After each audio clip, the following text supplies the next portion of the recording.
Welcome to Metatech Podcast, where we discuss with thought leaders in the Web3 about new technologies, Metaverse, the blockchain, and the future of the internet.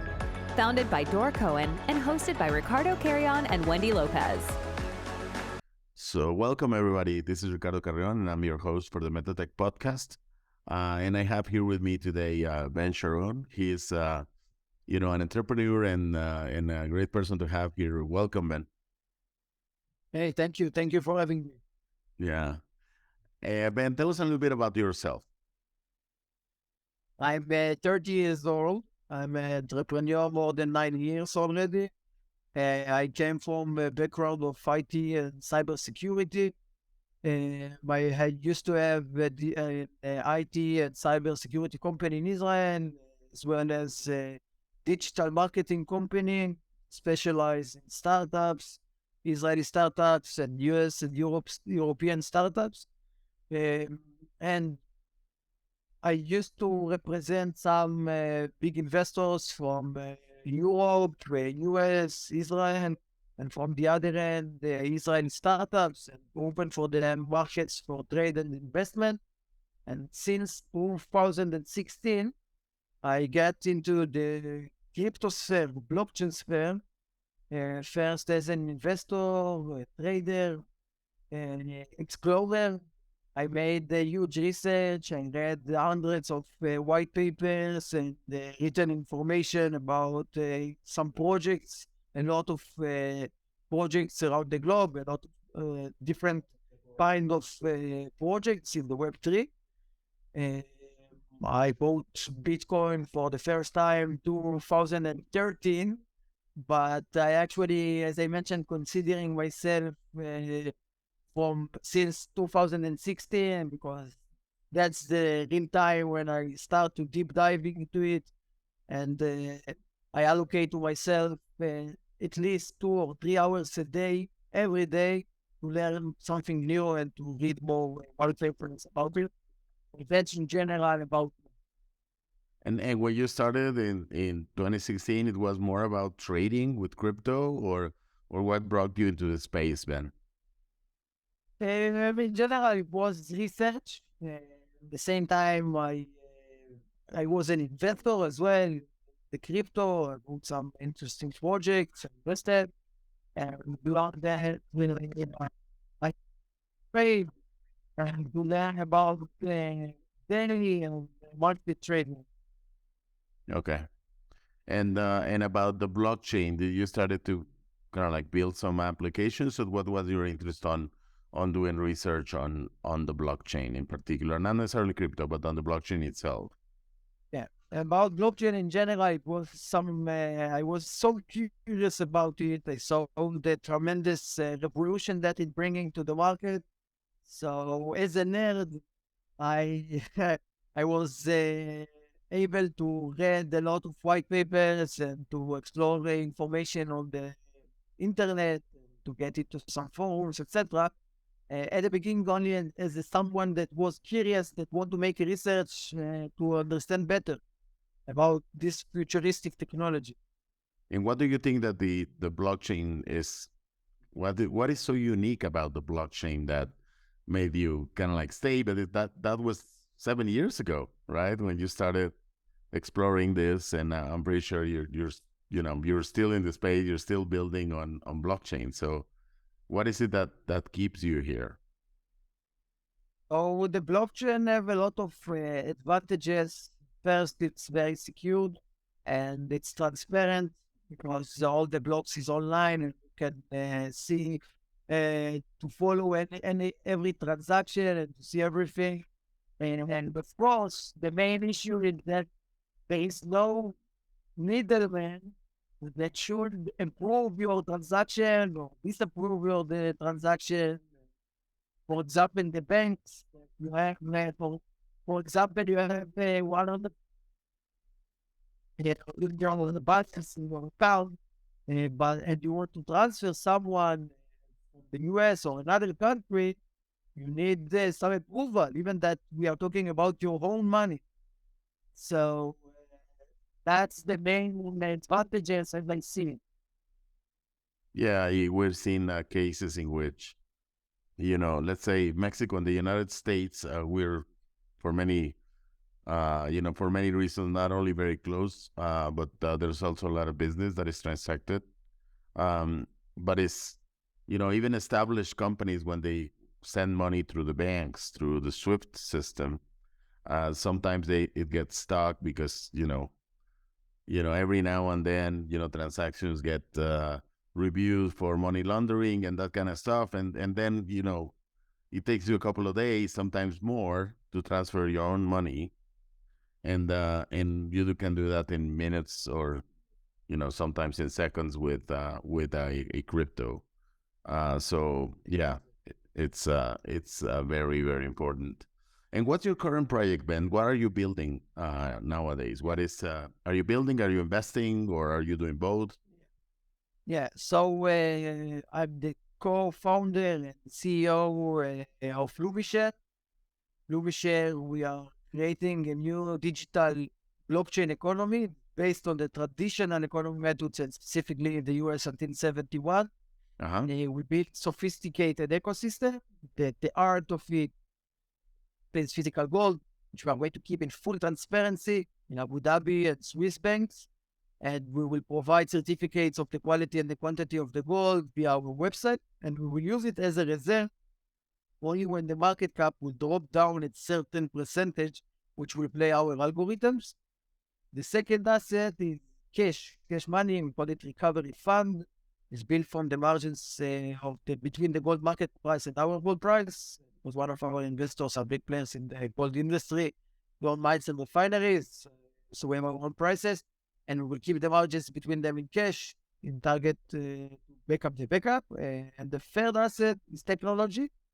We have our algorithms, including the auto burn mechanism, which means that because our token is deflationary, we have limited token supply, like Bitcoin, but unlike Ethereum or the US dollar, the Fed that can print and add more tokens or more money to the market. So once we will use the gold and the cash, we will burn some percentage of the maximum token supply, target to stabilize the price. And as we saw in our simulations, it will rise it up. It's very important to mention that we are not a stable coin. Actually, we believe that money should give the people both stability and opportunity. And that's why we define a new category in the cryptosphere. We called it the trust token, which means that using the assets, using the algorithms, we set a floor price to our token that will be always correlated with the all-time high, but our upper limit price is unlimited because we will use the asset and the algorithms only to maintain the floor price. And every new all-time high record, we will increase and we will maintain the floor price by adding new reserves using our mechanisms. And the main technology, the main application of the company is an asset-backed NFT marketplace. Uh-huh. Because from one hand, we believe that the NFTs will affect most of the aspects of our life in the next future.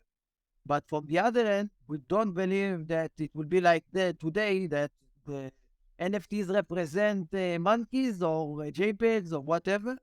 That's why we combine it with real-life assets. And we are going to focus on renewable energy at the beginning. And so solar farms owners or wind farms owners, etc., will have the ability to refinance their projects, and by that they will tokenize their projects using our system, using our platform, and by that they will have the ability for the first time to easily fundraising from retailers, family offices, and hedge funds as well, with full transparency from A to Z. And we solved two major problems in the NFT industry as we saw it. The first is the frauds, scams. Right now, the market is flooded. You even heard about OpenSea, the biggest NFT marketplace in the world, that announced that more than 90% of the NFTs are scams, are frauds. We built our own anti-fraud system that would prevent from scammers to upload their scams into our platform. We have the algorithm, and we have the human inspection team that will double check and will make due diligence on each of the projects before they will upload it into our platform, before they will get the verification. And the second problem that we solve is bad UI UX, user interface, user experience, and because we saw that right now, if you want to generate an NFT collection, you must have development skills, so to hire a developer. And beyond that, the trades are very, very tough for the middle user, end user. So we make it easy to use, including the no-code module, which means that every verified project will have the ability to tokenize their assets without the use of any single line of code. And beyond that, the trades will be easy. 2 clicks to buy, 2 clicks to sell, and all the trades in our platform will be exclusively with our token, which we believe it will be crucial part of our ecosystem. A little bit about our partners and about the team. We are official partners with designers Sheikh Mohammed bin Ahmad and Nayan from the royal family of Abu Dhabi, a private office, which invested $2.2 million in the company, helping us with the regulation, the GCC, as well as the connections with the relationships with renewable energy companies, etc. And about the team, our vice president is David Munoz, ex-senior at BlackRock, ex-vice president at Credit Suisse. The management, you can find Les Mail as well, our senior director, which was the CEO at the Gold and Commodities Exchange in Dubai. He was Nasdaq as well. We have Apurva. He was senior at Goldman Sachs, the show, in their digital assets department. We have the ex-vice president at JP Morgan, the senior vice president at Polygon, etc., etc. We have an amazing team of believers that believe in our company and the success and the unique. And Ben, in which platform are you building right now? You're building on a particular blockchain, or you created your own blockchain? We are starting first from cross-chain between Binance Smart Chain, Ethereum, and Polygon, but we are building our own layer 1 chain without any gas fee at all, and it will manage all the ecosystem that I just mentioned. But first, we want to collect a lot of data and to learn from it. That's why we choose to start with the cross-chain. Okay, so you're doing BNB, you're doing Polygon and Ethereum for starting, and then eventually you will have your own layer 1. Exactly. And in your project, you say that you have your token and you also have NFTs? Yeah. So we have our token, which will be the utilities of the token will be that is exclusively will be the means of trade on our NFT marketplace, meaning that all the trades in our platform will be exclusively with our token. And beyond that, we have the DAO, meaning that it will be a governance utility. People will have the ability to vote using the token to be an holder. And we have the membership for the VIP holders group that will allow them, that will give them special discounts, special offers, giveaways, etc., etc. And we have the rewards. The rewards meaning that people will have the ability to stake their tokens, and we will reward them in full transparency by the smart contract. And we even have our unique method for, it's called the cold staking, meaning that people with cold wallets will have the ability to stake their tokens without any risk, meaning that the tokens will stay in their cold wallets. The same time they are making the staking, only the calculations will work behind the scenes. Their tokens will be can trade their tokens the same time they are staking, but they are keeping the tokens in their own wallet, meaning that the risk is zero. Okay. And you mentioned that current cases for NFTs. that are kind of like people are buying cartoonish monkeys and stuff like that. Where do you see very compelling use cases for NFTs right now? Is it something that you're working with your ecosystem, Ben? Yeah, so once I told you about our asset-backed NFT marketplace. It means that we combine it with real-life assets, and we will start from the renewable energy. So the solar farms, for example, or the wind farms owners, tokenize their assets, and by that they will generate an NFT collection, but backed by their own farms, solar farms or a wind farm. That will be the way they will have the ability to fundraise from the retailers, family offices, and hedge funds. Okay, so you use it in a way, you tokenize the assets, and then it's easier for you to also, turn them into some sort of you know into a way to collect funds, or to to get funded actually. And we've seen that there's people that are saying, for example, in the real estate market. In real estate, if you want to do kind of like fractionalize ownership of a large project, like one of those $1 billion developments or something, you normally have mechanisms. Like in the US, there's something that is called REIT, real estate, fund trusts.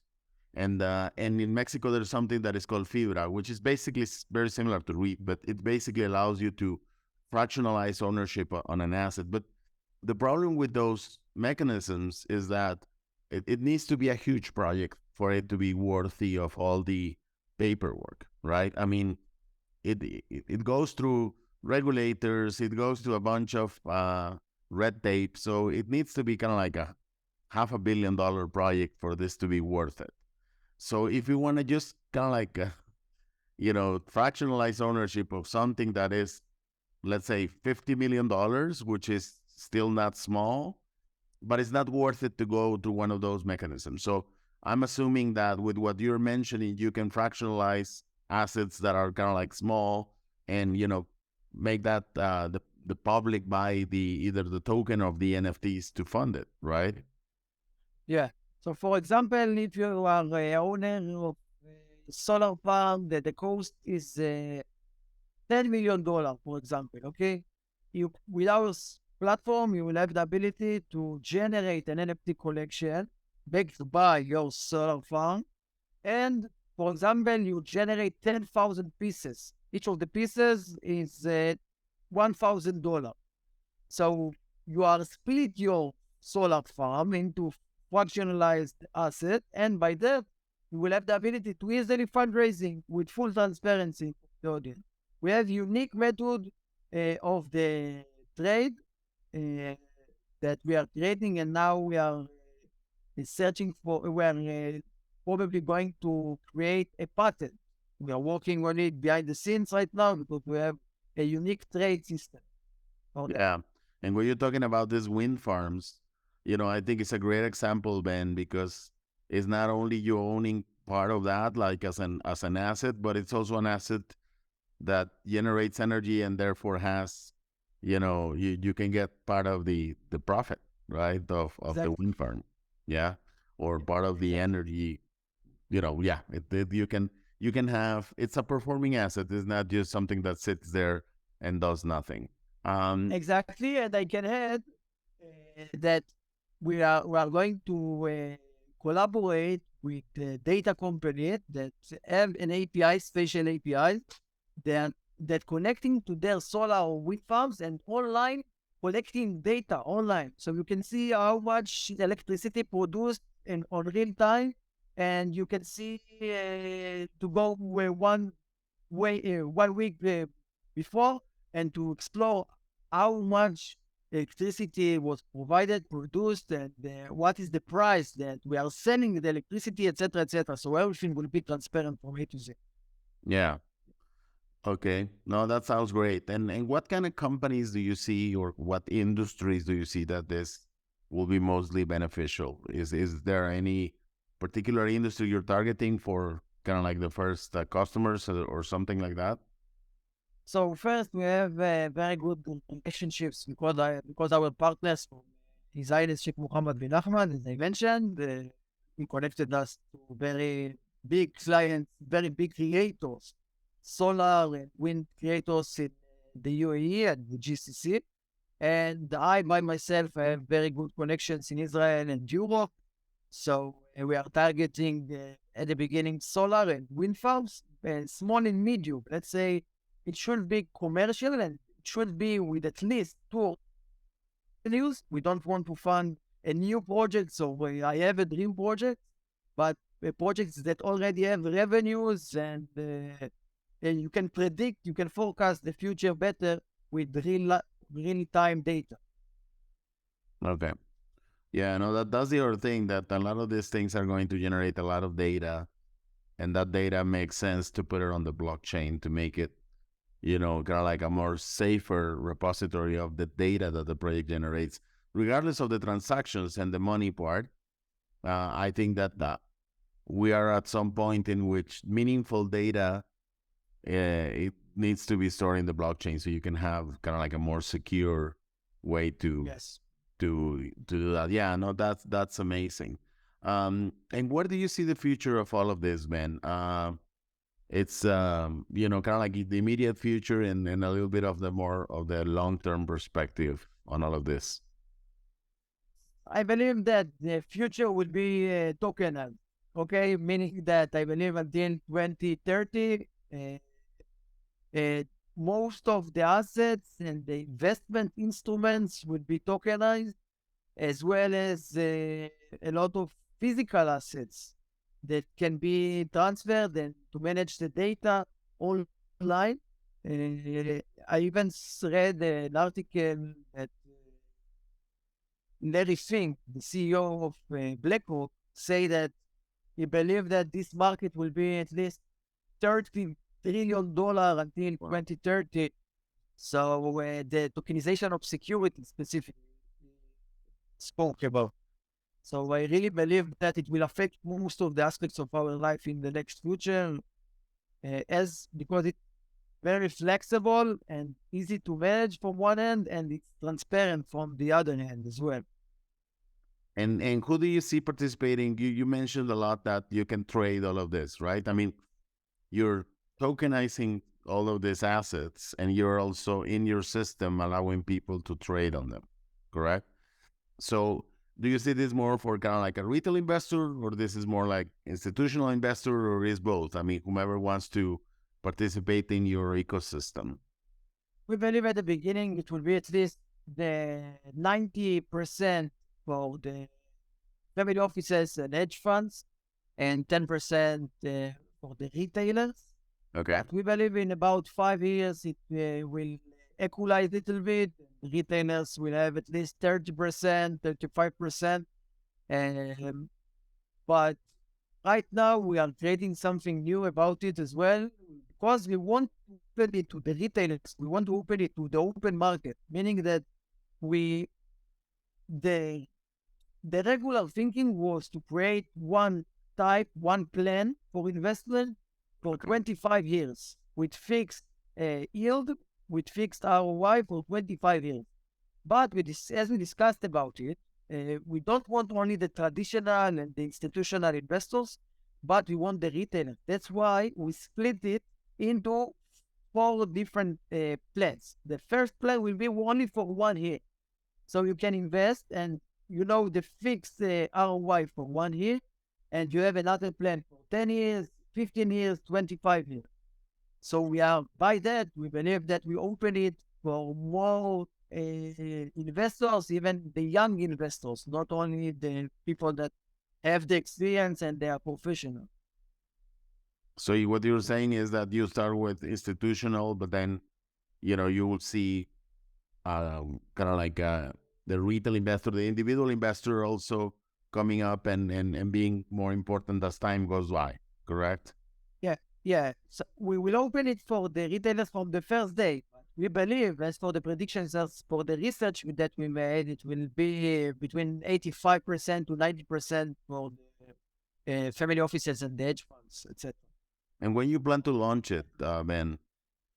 Actually, we just got our MVP version. We believe that we will have in one month the beta version. We are going to run to launch the first version of the asset-backed NFT marketplace, probably between May to the middle of June this year, in few months. Okay. And people that want to have more information of this, is there kind of like a website where they can go to, or how do they get more information if somebody listening to this wants to, kind of like gets interested and wants to participate? Yeah, of course, they can reach our website. It's LumiShare, LumiShare.io. And it's very important to say that we are fully doxed. Every word, every comma that I just spoke about is fully transparent. And everything is written on the website, and our faces and our information. And all the team, advisors, every person is fully doxed. So you can find any information, and we'll be more than happy to answer your questions or ideas on our social media or email. And the company is based in Israel? No, the company, the headquarters is in Abu Dhabi. But we have another R&D office in Israel, and right now we are working on establishing Asia another office. Okay. And in Europe, sorry. And in Europe. Yeah. And there's nothing planned for America yet. And of course, we have the full plan for America because the regulation there is a little tougher than the Europe or the GCC. But of course, we are planning to get into the US. We want to be 100% regulated. We don't want to be 99%. That's why we are doing it step by step, working with the leading law firms that understand the market. And only until we will get our full regulation in the US, we will get into the US market. Okay. Very good. So, we're about time. Do you want to comment on something before we finish? Is there some message that you want to, leave to the audience? I think, no, I think it was very informative. I think your questions was great. Well, Stay tuned, guys. Follow us on the social media. We are cooking some new things, including our launchpad, including the listing on the exchanges that will take part between April to the end of May. So we are working hard, targeted to implement our amazing vision. Okay. Great, man. Thank you. It's a great project. Very exciting. And you guys, this kind of thing is going to help fund a lot of projects. So it's very exciting to see this. Thank you. Thank you very much, Ben. Thanks for being with us. Bye-bye. Bye. Thanks for listening to Metatech. Please feel free to subscribe and share. We'll catch you in the next episode.